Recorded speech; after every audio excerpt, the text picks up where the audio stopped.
बिस्मिल्लाहिर्रहमानिर्रहीम। Akhtar moral stories में खुश आमदीद कहती हूँ।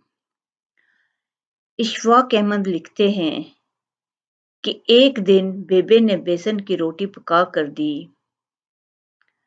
मैंने 2 रोटियां खाई, साथ लस्सी पी। फिर बेबे को खुश करने के लिए जोरदार आवाज में अल्लाह का शुक्र अदा किया। बेबे ने मेरी तरफ देखा और पूछा, एक की किताए? मैंने कहा, बेबे, अल्लाह का शुक्र अदा किया है। कहने लगी, ये कैसा शुक्र है?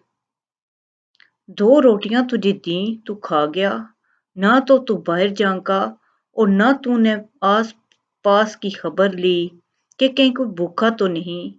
तो ये कैसा शुक्र तुमने किया है?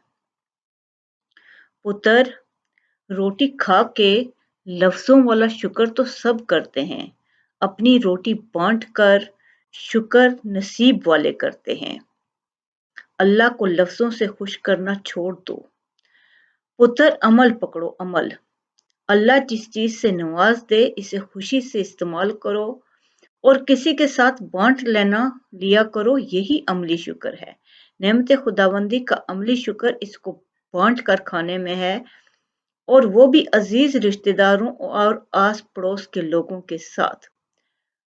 ये अमली शुक्र है कि कोई जो चीज नेमत आपको है वो आप दूसरों में भी तकसीम करें। अल्लाह आपको बहुत खुशियां दे, कामयाबियां दे। शुक्रिया।